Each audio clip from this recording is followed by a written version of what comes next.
आज दोस्तों मैं आपको बेसमेंट के बारे में बताऊंगी। यहाँ पर मैं एक विजिट करने आई हूँ, तो देखो आप बेसमेंट के बारे में सारा कैसा बेसमेंट होना चाहिए इसके बारे में बताऊंगी कि बेसमेंट कैसा होता है और क्या क्या बेसमेंट के अंदर प्रॉब्लम्स आ रही हैं। दोस्तों ये देखिए, ये इनका बेसमेंट बना हुआ है। ये बेसमेंट सारा गंदगी से भरा हुआ है और ईस्ट फेसिंग प्लॉट है। इन्होंने पूरे प्लॉट के अंदर बेसमेंट बनाया हुआ है। जितनी भी इनकी जगह है इन्होंने बेसमेंट कवर करा है। दोस्तों सच्चाई क्या है कि वास्तु के अंदर जो बेसमेंट है उसको अच्छा नहीं मानते। बेसमेंट का होना ही वास्तु के अंदर वास्तु दोष को बताया जाता है। दोस्तों ये देखिए, सारा इन्होंने कैसे तोड़फोड़ करी हुई है, पूरी गंदगी से भरा हुआ है। जबकि बेसमेंट हम इसीलिए नहीं बनाते क्योंकि बेसमेंट के अंदर अक्सर लोग क्या करते हैं, जितना भी कूड़ा करकट सब कुछ होता है वो भर देते हैं। सबसे पहले हम दोस्तों आपको ये बताते हैं कि जो बेसमेंट है वो कौन सी डायरेक्शन में बनाना चाहिए। जो लोग बेसमेंट बनाते हैं उसे हमेशा आपको नॉर्थ ईस्ट में बनाना चाहिए, ईस्ट डायरेक्शन में बनाना चाहिए, या नॉर्थ डायरेक्शन में बनाना चाहिए, या साउथ वेस्ट में कभी भी आपको बेसमेंट अकेले नहीं बनाना चाहिए, या पूरा की पूरा आपको बेसमेंट में लेना चाहिए। अब बेसमेंट आपने बना लिया।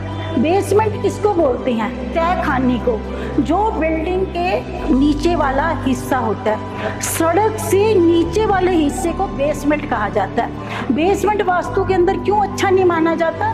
क्योंकि बेसमेंट के अंदर ऊर्जा, सूर्य की रोशनी नहीं आती, ना ये हवा जो है वो आती जाती है। इसीलिए बेसमेंट के अंदर घुटन हो जाती है और बेसमेंट को अच्छा नहीं माना जाता, क्योंकि जहाँ पर सूर्य की रोशनी और हवा ना आए वहाँ पे पॉजिटिव एनर्जी कम हो जाती है, नेगेटिव चीज़ें फैल जाती हैं। और यही रिजल्ट है कि बेसमेंट के अंदर जो भी कोई बिजनेस करता है वो उनका बिजनेस घाटे में चला जाता है। दोस्तों आप देख रहे हो बेसमेंट की, अगर हम बेसमेंट बनाते भी हैं तो उस बेसमेंट को हमें साफ़ सुथरा रखना चाहिए और बिल्कुल साफ़ होना चाहिए। पॉजिटिव एनर्जी के लिए इसमें स्मेलदार धूप, अगरबत्ती, नमक, सिंधा नमक ऐसा रखना चाहिए, पोछा लगाना चाहिए ताकि उसके अंदर स्मेल आए। अब आप ही देखिए, ये जो बेसमेंट बनाया हुआ है इन्होंने, आप खुद देखोगे कितना कूड़ा करकट इन्होंने इकट्ठा कर दिया बेसमेंट के अंदर। ये सारी नेगेटिव चीज़ें फैल रही हैं। जब बेसमेंट के अंदर ये कूड़ा करकट इकट्ठा करोगे, एक तो खुद वो तय खाना है और खुद जितना घर का कूड़ा है वो आपने लाके टूटा फूटा सामान सारा बेसमेंट के अंदर भर दिया है। उससे सारी आपकी नेगेटिव एनर्जी क्रिएट होगी और सारा आपका बिजनेस पूरी बिल्डिंग के ऊपर उस चीज़ का आपको रिफ्लेक्ट पड़ेगा, आपका पूरा नुकसान होगा। आप जितने भी इस बेसमेंट के अंदर लोग रहते हैं वो इस बेसमेंट को आपको प्रॉब्लम क्रिएट करेंगे। दोस्तों आप हमेशा देखिए, जो बेसमेंट है उसमें ये हमें कोई भी गंदगी, कोई भी सफाई हमें रखनी चाहिए हमेशा। और आपको और दोस्तों बताती हूँ, बेसमेंट के अंदर कभी भी आपको बाथरूम नहीं बनाना चाहिए। बाथरूम बनाने का मतलब है कि बेसमेंट के नीचे और खड्डा खोदना। अगर आप बेसमेंट के नीचे और खड्डा खोदोगे वो तो और भी नीचे चला जाएगा। इससे कारण क्या होगा कि आपकी गंदगी कहीं पे नहीं जा पाएगी और वो पानी भी आपका बाहर नहीं निकल पाएगा। अगर बेसमेंट के अंदर कभी भी आपको बेडरूम नहीं बनाने चाहिए। बेडरूम से क्या होता है कि क्योंकि इसमें हवा धूप नहीं आ रही, इसलिए वो आपको पीस नींद नहीं आने देगा और आपका मेंटली डिस्टर्ब हो जाएंगे। और दोस्तों देखिए, कभी भी बेसमेंट के अंदर किचन नहीं बनानी चाहिए। किचन क्या होती है? आग का एलिमेंट होता है। बाई चांस इन केस अगर कुछ हो जाता है तो आग बाहर निकल नहीं पाएगी और जो घर की लेडीज होंगी उनको हमेशा बीमारी लगी रहेंगी, क्योंकि साउथ ईस्ट लेडीज का स्थान है और आपके घर की लेडीज बीमार रहने लग जाएंगी। बेसमेंट के अंदर जो ब्रह्म स्थान होता है उसके अंदर कभी भी आपको कोई पिलर नहीं लगाना चाहिए, क्योंकि जो पिलर होते हैं ना वो बेसमेंट हमेशा खराब कर देती हैं और भारी जगह बन जाती है। बेसमेंट को आपको हमेशा बिल्कुल नीट क्लीन साफ करना चाहिए।